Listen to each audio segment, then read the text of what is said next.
All right, podcast number 4. Today's topic is Islamophobia and how it can be seen in modern day times.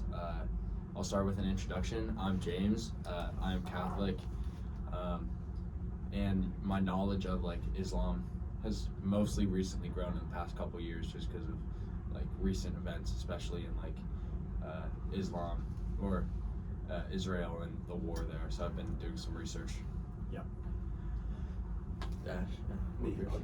My name is Pierce St. Jem, and my knowledge of Islam is really only grown in the past couple weeks. I've known about it for a while, but I've just the depths of it and about the religion I've only learned the past couple weeks. So, yeah.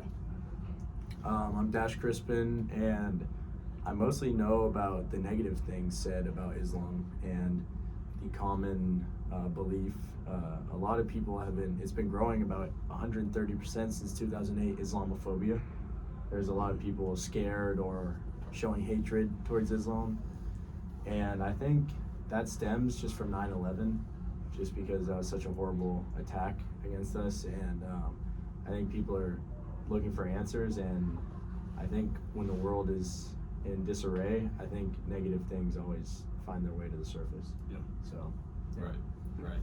And I agree with you. I think that a lot of it is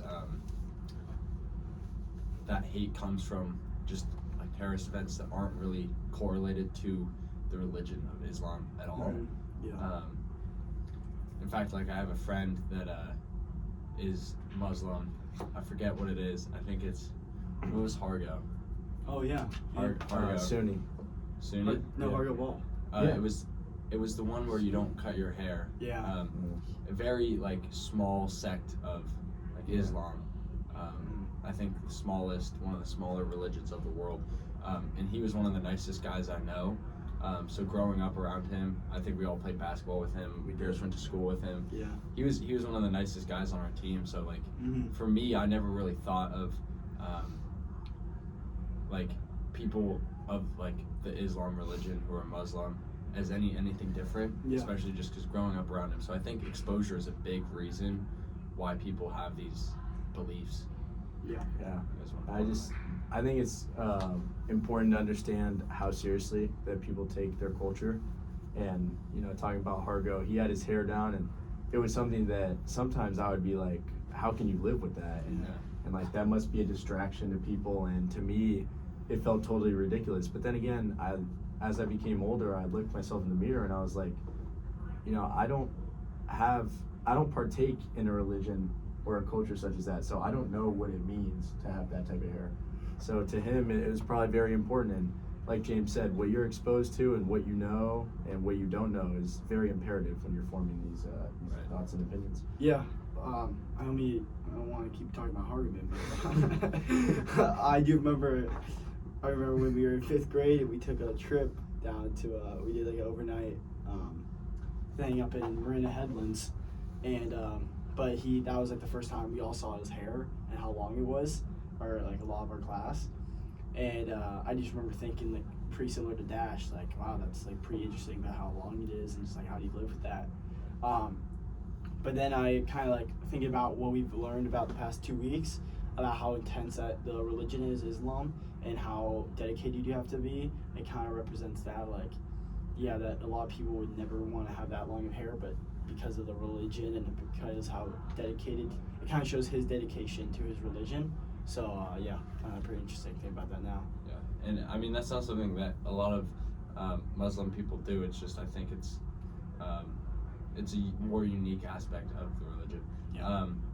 And then I'm just thinking about the root causes. A lot of it is because of these terrorist groups that claim they're the new caliph or claiming that they have a new radical. Those are normally radicalized, and I think that for me, I kind of see the comparison between the holy wars.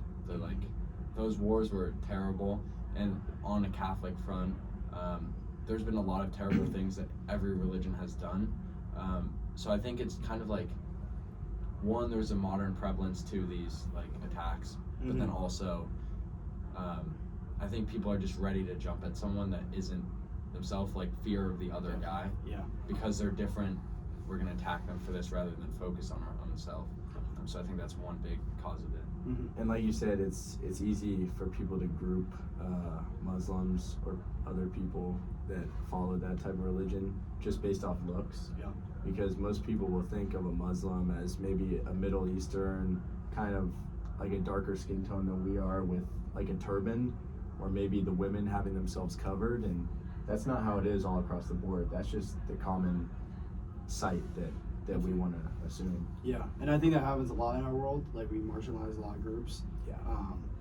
But I think especially with Muslims, it's honestly a little unfair, just with like and like James, you said earlier, is really about 9/11, or Dash said that earlier about 9/11. I think that's, I mean, I could be wrong, but I feel like that's like one of the biggest, really like the biggest attacks, but one of the very few attacks that have happened.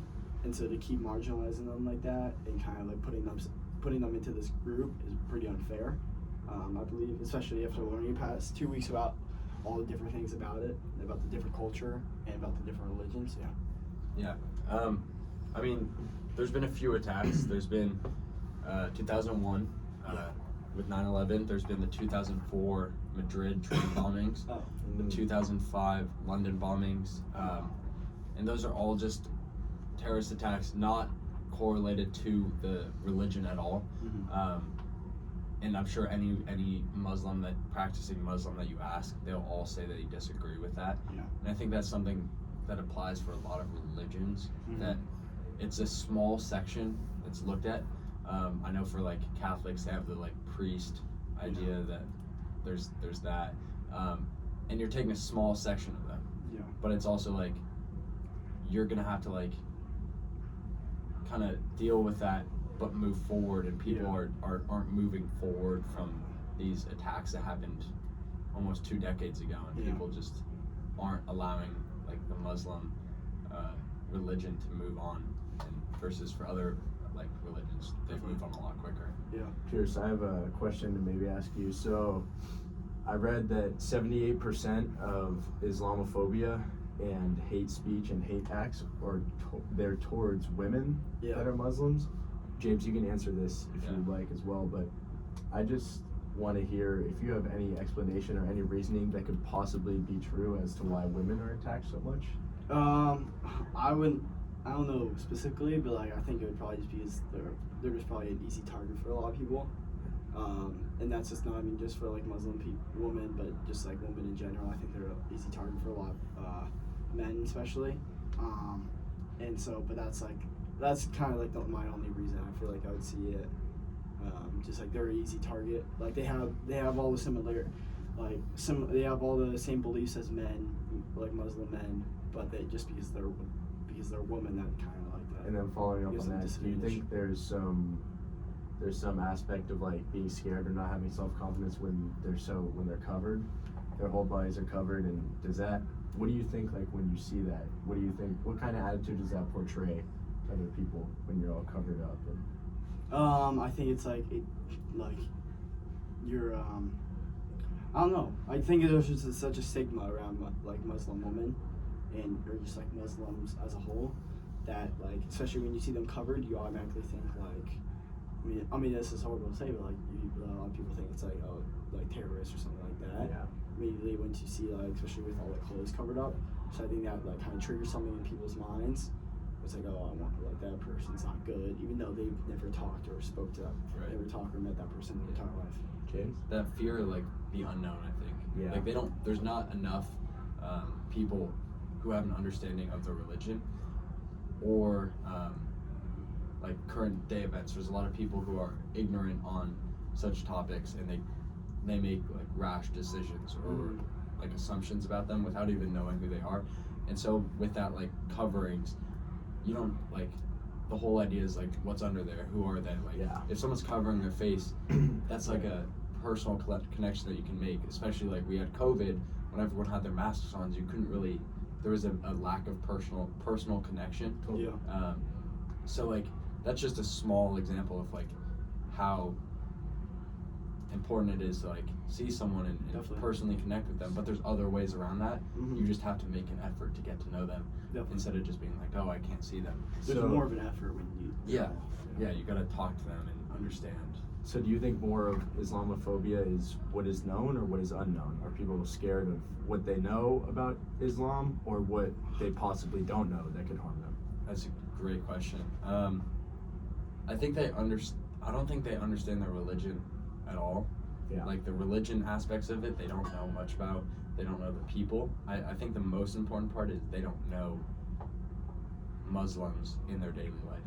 Yeah. Like they didn't have childhood friend growing up to show them what a regular Muslim child, man looks like, behaves like. Mhm. And so they're not exposed enough and they're not taught about it enough so that they can't make their decisions, and they only make their decisions when it comes to a big event such as a terrorist attack, and then everyone starts claiming it's part of the religion, and it's hard to like move past that if you've never had any other experience. Definitely, and it's like in a lot, like you said, like a lot of people don't have the same experiences as a lot of us, and like especially like they don't have a lot of they don't have a class in high school or like college or even middle school, Yeah. where it's like there's a unit that's solely focused on Islam. Yeah. And so that I mean, that for me, I've learned so much just in a short 2 weeks. So yeah. I have one question. I think there's a few different causes of like what can be a driving factor in these like Islamophobia stereotypes. Would you consider it like fear of the unknown, fear of like possible terrorist attack, such as like historical factors, some social and economic factors like just possibly having a minority group or scapegoating them, and then there's misunderstanding and ignorance, and then there's like the media that portrays Muslims as like all being terrorists or a certain way. So what do you think is the leading factor in Islamophobia, whether it be like ignorance, media portrayal, historical events, or fearing the unknown? I think it's just like kind of like all those things you said. I think they can just boil it down under like this kind of umbrella of just like the unknown. Like so many people don't know, but they feel like they know, but they really don't. And I think they do know that they don't know. They know that they want to act like they know all about this, Yeah. but really inside, like in their mind, they really know it's like, oh, I don't know a lot about this religion or culture, but I'm just gonna make assumptions like everybody else does. And I think it just kind of becomes like a sheep type like mentality. You're not like open to learning about a new religion, and you're not open to like accepting different people. I definitely think it's the media. The way the media portrays Muslims that follow Islam, it's all just one big thing, and I think it's important that we should understand there's different sects of Islam, and like you said, these terrorist groups that commit these acts, they're not following Islam. You know, they're minority groups that they're not like actually associated with Islam, but when the media portrays a story, they're gonna say that these are Muslims doing these acts, although they're not representing anything that Islam stands for. Yeah, I was gonna also say, like, I think like it was pretty interesting when we were watching those videos in class, and he showed us like clips of like Fox News. Like it was I think it seemed like it was in the 2000s, but still like it was like this one guy who was talking about, and I'd bet you can have money that he has no idea about Islam's religion, but he's like talking on one of the biggest news channels in the world and saying how they like this rhetoric should not be taught in schools, like all this stuff, and just associating it with just terrorism. Yeah. I also think that I'd like to bring up the point that like Muslims are very open and Mhm. they're very accepting of other religions, but when other religions like look down a lot on Islam, and like I think about how Muslims opened up one of their holiest land in Mecca Mhm. to Jewish people Yeah. with the Western Wall, Like, and it's like you're inviting them in a shared space. uh-huh. Now there's certain parts that are closed off, but you're still inviting them to share in spirituality with you, Yeah. which is a big step, especially when they like are predominantly like majority there. Mhm. So that's just something that's very open. And they also gave back Jerusalem, which Yeah. was like they understand other religions. They make a effort to understand other religions and accept them, Mhm. because I feel like a lot of other religions Have to are quick to like Yeah. judge and quick to like say no, we don't really accept you, or no, you can't like worship here, Yeah. even though it should be a shared space. I mean, I could be completely wrong here, but my interpretation of the reason they do that is to get other people to understand what they're doing. And they may have a totally different motive than what I'm saying right now, but my personal interpretation is that they want other people to come and understand Islam. Yeah. And they want people to get familiar with it and see it, so that these false accusations and this media portrayal, they can change the narrative. Yeah. Definitely. You know, And for the narrative to change, you gotta change the narrative. So I think Islamic groups they're taking that good Mhm. action. Definitely. we can end on this. Where do you guys feel like Islamophobia happens the most? Like what is the most predominant type of Like in a country or hate? Like, so there's negative stereotyping, there's Oh. online harassment, employment discrimination, racial profiling. If you were, let's just say, in an airport, Yeah. they have a lot more difficulty moving through customs. Yeah. So that's just some sort of racial profiling or hate speech, or just in-person stereotyping. Where do you think it like appears the most? Definitely racial profiling, Yeah. in my opinion. It's like Yeah. that's where you're going to see the most damage being done, and obviously everyone tries to be kind and they try to not associate themselves with these negative stereotypes. But I've seen that at airports before. You know, people that wear turbans Mhm. and have that type of look, they're getting stared at, and people are giving them bad looks, and so yeah, that's racial profiling at its finest, right there. Even if they don't like Even if they've done act that, on it, yeah. just having a stare or like Yeah. kind of looking or Yeah. Definitely. yeah. It's Yeah. No, I definitely agree with Dash. Yeah. All right. well, It's a good session. thank you for listening. Thank you. That was a good one.